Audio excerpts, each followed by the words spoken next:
10월 13일 화요일 오전 11시를 넘기는 시간입니다. 이 시간에는 지금 국회에서 계속되고 있는 국정감사의 행태에 대해서 여러분과 잠시 생각하는 시간을 갖도록 하겠습니다. 국정감사는 정기국회 시작 초입에 내년도 예산 심의를 앞두고 지난 1년 동안 행정 각 부처가 예산을 어떻게 효율적으로 썼는가 하는 결산감사, 그리고 그것을 바탕에 두고 정책적으로 무엇을 시정해야 하는지, 그래서 어떤 정책에 예산을 어떻게 반영해야 되는지를 훑어보는 것이 정기국회 초유의 국정감사입니다. 18개 상임위원회가 500개의 피감기관에 거의 그와 맞먹는 증인 참고인까지 불러가지고 30일 동안 해내버리는 이 관행이 아주 최악의 상태로 몰아져 가고 있습니다. 우선 피감기관의 숫자도 많을 뿐 아니라 시간도 좁고, 그것보다도 여당이 일방적으로 정권, 정부의 고위 방탄감사를 하고 있어요. 그 야당이 신청한 정권의 껄끄러운 증인 참고인은 일체로 완전히 막아버렸어요. 대부분의 상임위원회에서 그렇게 해버렸습니다. 그래서 여당이 편한 사람들만 불러 세워서 하는 이런 방탄국회가 지금 우리 눈에 벌어지고 있고, 이로 인해서 여야가 계속 충돌하고 말싸움하고 그 시간 허비 다 해버리고, 이런 국정감사를 계속할 필요가 있느냐 하나 한탄이 나올 지경에 이르렀습니다. 제 경험으로는 13대 국회부터 이 국정감사가 부활했습니다. 87 6.29 개정 헌법에 따라서 13대 국회부터 국정감사가 시작됐는데, 저는 13대 국회의원으로서 무소속 의원이었습니다. 그래서 그 국정감사를 4년 동안 잘 지켜본 당사자인데, 그 13대 국회는 지금 돌이켜보면 21대 국회까지 오른 사이에 가장 어떤 의미에서 모범적 국정감사를 수행했던 국회가 13대 국회라고 생각합니다. 근데 그렇게 평가하게 된 이유는 1노 3김의 정당, 노태우 정당, 김영삼 정당, 김대중 정당, 김종필 정당, 요 1노 3개 정당이 황금 분할로 균형을 유지했어요. 그 여소야대 상황인데 노태우 당이 숫자가 아주 적었지요. 그게 여소입니다. 그러면 야대가 여당을 그냥 함부로 무찌르고 이렇게 쥐어받고 하는가 하면, 그건 또 야 3당이 서로 또 견제를 해야 되기 때문에 야 3당끼리 또 민정당, 여당에 대해서 심하게 하는 일을 또 이렇게 자제하고 제어하는 이런 효율적인 기능을 갖게 되기 때문에 가장 모범적인 국정감사가 시행됐던 것이 13대 국회입니다. 14대부터는 이 균형이 깨져버렸죠. 여소, 야대, 야대, 여소 되니까 아주 이제 공방전이 치열해지고 점차로 국회가 방탄국회, 맹탕 국감으로 이어져 오다가 21대 국회는 아주 철저하게 3분의 2에 가까운 의석을 확보한 이 여당이 아주 압도적인 세를 믿고 그냥 야당을 그냥 쥐어박아서 마음대로 방탄국회, 방탄감사를 지금 행하고 있습니다. 이건 국정감사라고 할 수 없지요.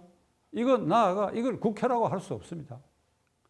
내년도 예산 심의를 위해서 필요한 자료를 수집하고 그 해당 부처가 지난 1년 동안 어떻게 해왔는가 이거 살피는데, 그게 어떻게 여당으로서는 일방적으로 야당의 주자를 봉쇄해버리고 무조건 정부 편에 들어서 버린다고 하면 국정감사 애시당초 안 해야지요. 하지 말았어야지요. 이런 국정감사는 무용지물이죠. 국민의 입장에서 보면 예산 낭비하고 이게 무슨 짓들입니까? 자, 그런데 시청자 여러분, 이걸 제가 여기서 성토하고 분노한다고 해서 고쳐질 일도 아니고 내년에도 또 이런 것이 반복될 수밖에 없을 것입니다. 그럼 왜 이 지경이 되었느냐 하는 것을 국민인 우리가, 헌법상 제1기관인 국민인 우리가 이걸 잘 살펴봐야 할 때가 왔습니다. 뭘 말씀드리는가 하면, 국회는 국민 대표자 회의가 준 말입니다. 따라서 헌법 41조에서 국민인 우리가 직접 평등 보통 비밀선거에서 뽑은 그 국민 대표자로 구성된 의원이 국회를 구성하고 있는 것입니다. 그렇다면 그 국회의원들이 국민의 눈치를 보고 국민의 뜻을 받드는 것을 첫째로 해야 되는데 정당의 눈치를 보고 정당의 지시대로 움직이고 있는 것이 지금 우리 눈앞에 벌어지고 있습니다. 이건 명백한 헌법 위반인데 그럼 왜 이렇게 되느냐? 정당이 헌법 8조에 규정되어 있는 민주적 절차, 민주적 공천제도, 상향식 공천제도를 지키지 않고 실력자들이 계파별로 나누어서 하향식으로 공천을 했어. 그렇게 당선된 국회의원을 정당에 부속품화하고 부속품이 된 국회의원들은 당명에 따라야 되고 거기에 어긋나는 발언을 하면 금태섭 효과가 생기는 것입니다. 20대 국회 말기에 금태섭 의원이 공수처법을 반대했다고 그래가지고 공천에 불이익을 주고 국회에 들어올 수 있는 사람이 못 들었잖아요. 그 꼴이 된다고 하는 것을 보여주고 있습니다.